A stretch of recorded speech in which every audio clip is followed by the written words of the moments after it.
So these are the bridal trends for 2025 and 2026. Hi and welcome to this video and welcome to this channel. My name is Anya and I have a degree in fashion and textile design, and recently I designed and made my own wedding dress and I really love the process. I feel like I learned a ton, so I decided to make this video for all the new brides, all the 2025, 2026 brides that need some guidance with choosing their wedding dress. And I did my research and I made some mood boards and I am really excited to share them with you, especially because I know from my experience how frustrating it was going into the bridal store and looking on Pinterest for all the reference and just being confused by what type of style and in which direction should I go. And by the way, a big congratulations on getting engaged.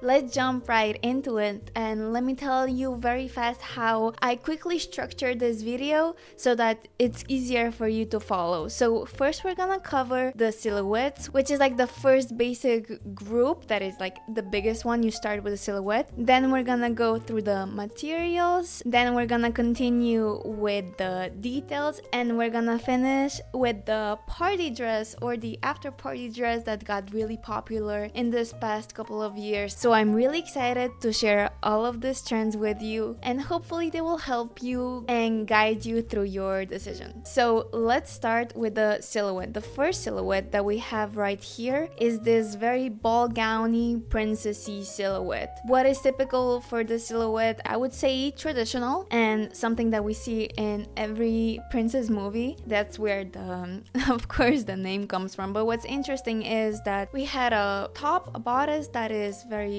form-fitted, and then we have this gigantic skirt for that extra drama effect, for that wow factor that maybe some brides are looking for. It's definitely a statement. It's definitely meant for a girl that is maybe on the romantic side. Maybe she really wants to make an entrance. If you're having this gigantic wedding, then maybe this is the silhouette that maybe you would want to look into. Now, if we go from the silhouette, you can maybe already see from the mood boards, but the next thing that we're gonna see a lot are the corsets. Now, corsets are nothing new. They have been coming back slowly. We have seen them in streetwear, we have seen them in bridal, of course, but what's different maybe in this season is the trend of actually seeing the bones and the structure of the corset, and of course the corset being implemented with this beautiful kind of like sculptures. I can share an experience of mine when I went wedding dress shopping with my mom before I decided to make my own wedding dress. One of the dresses I tried on had this very beautiful corset, and the moment that I got into the dress and the sales assistants zipped me up or like got me all tied into the corset, it felt really good. I really liked the structured feeling of the dress. I loved how it just sat on my body. I like kind of like the safety and like in place that how it kept me. I know that some women, some girls wouldn't like that, but I really liked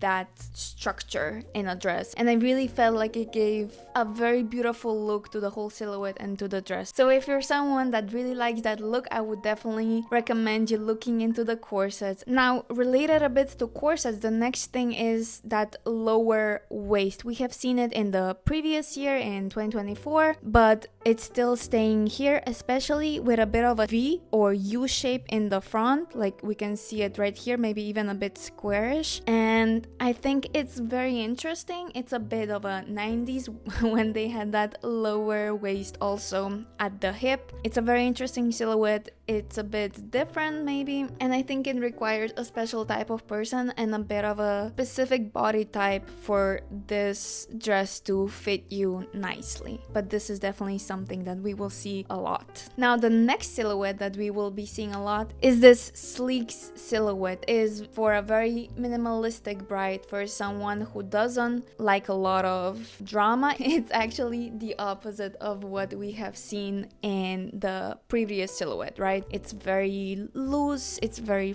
flowy, it usually just hugs the body. They're usually very comfortable. I myself went for a very sleek silhouette in my wedding dress, and I felt very, very comfortable in it, and that was really, really nice. But of course, minimalism in the wedding industry is something that is very present right now, and this silhouette just kinda shows that off. So if you're looking for something simple and minimalistic, don't worry about not being bridal enough. That was something that I was worried about, for me to not feel bridal in a very simple dress, very sleek silhouette dress. But this is really the opportunity for you to shine through the dress, and for you to wear the dress, and for you to be the main character of your wedding and not the dress to outshine you, if you are that type of person. And then something very interesting is that we will see a lot of different sleeves and necklines. I think that is such a beautiful element in this dress. I also went for sleeves on my wedding dress, and what's interesting is that the sleeves really add character to the whole dress. They can really make the dress something new, something different, something unique. And if you're getting married in maybe the coldish months, or maybe in a location that is a bit colder, I would definitely recommend you wearing the sleeves. The sleeves can be made from the same material, or they can be from a different material. Maybe they can be made out of lace, depends on you, but sleeves are definitely something that I really learned to love in the bridal world, and I would definitely recommend that. Now here is the next chapter of the trends, and that is the materials. Here we can see a lot of very sheer, beautiful organza that I also incorporated in my dress. Now this is a big trend for 2025, 2026, and you can see it in the sleeves, you can see it as an overdress, you can see it as a bow. It's really in all of these different elements, and it's really beautifully combined together with the design, and it adds that special something that really elevates the design and elevates the dress. It's a bit mysterious, it's very romantic, it's very flowy. Maybe for someone who is getting married on the beach, that is something that maybe could connect with the environment and could be very nice. It's also a bit mystical, if you ask me. I don't know, I just really like it.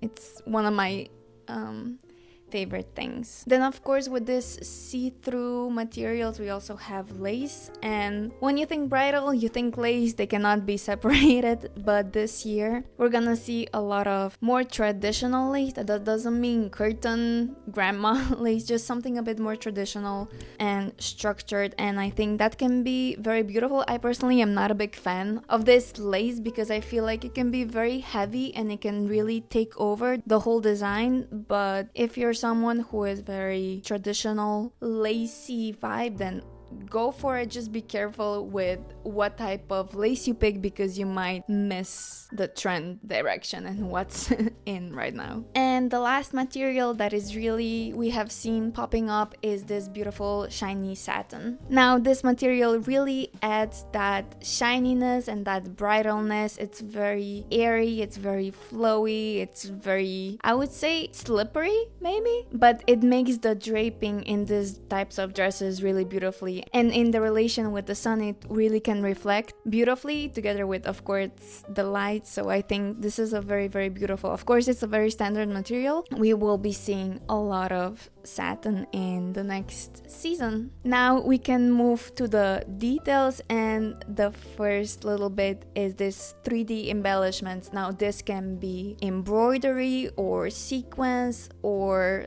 kind of like this 3D applications in the forms of this beautiful flowers, but just any type of surface and texture. I think it's really beautiful. I think it can really elevate the dress and it can really make it unique. It definitely requires a bit of a specific type of bride to go into something like this, but this is one of my favorite trends in this year, together with the see-through materials, and I really love this. Now the next one is bows. We have seen a big boom with bows tied in the back, bows in the hair, bows as a veil, bows in a purse, bows everywhere. It's a very beautiful detail that I think came back in a very nice romantic way that a lot of brides can incorporate them, and I think it can be a very beautiful little element that really adds to the dress. Maybe it's a bit more girly and innocent than all the other ones, but I think it's a very cute little detail. And the last one is pearls. Now we can connect this to the 3D embellishments, but pearls can also be a girl's best friend, and we have seen them with the brands like Odd Muse. Odd Muse uses a lot of pearls, and I have actually heard the recent interview with the founder Amy that she said that pearls are this timeless thing, and she really wanted to incorporate that into her bridal wear and into her designs, and I couldn't agree more. I think they're absolutely stunning. They really add that extra factor to the designs, and I think it looks absolutely gorgeous, especially by the versatility of it. You can really incorporate them into the corset, into the dress, into the accessories, wherever you want. They look good. And now the last one that we can talk about is the party dress, or the after ceremony dress. Now this is a trend that came in a couple of years ago, where brides have two dresses, a second dress that is usually a bit shorter, that they change into, where they can dance freely and move and party and celebrate their wedding. And I think it's a really beautiful and fun thing to do in your wedding. It's also maybe something that entertains the guest a little bit, but also you have the excuse of wearing another beautiful dress at your wedding. And everything that we talked about just now, we will see in these little white dresses, just the mini version of it. So we will see sequins, we will see lace, we will see corsets, we will see embellishments, we will see the see-through materials, absolutely everything with a twist of fun, and I am absolutely in love with it. Also, you can choose a short dress for your whole wedding day, especially if you're choosing a bit of a more non-traditional type of wedding. But I really like this. I am a big fan, so if you are also, you can look into it. You can find the very affordable options for this one specifically, especially if it's not your primary dress. But I really like this, and I think we will be seeing a lot more of it. And I think that is it for this video. I really hope you liked it. I hope you got the information that you needed. I hope this is helpful. Now, if you have any other questions, you can write them to me in the comments, and I will try to answer absolutely everything. And I am really excited for you to get married. This is a big day. It's a big milestone, and it's full of love and this beautiful new thing. So I'm really excited for you, and I hope this video was helpful with finding that right dress for that special day. And that is it. But if you would like a little bit more, I prepared a free little guide for my brides that need a bit more guidance, that would like a bit more tips, and it's in the link below in the description. You can go and grab it, and hopefully it will help you with your choice. Now this is it for now, and I will see you in the next video. Bye!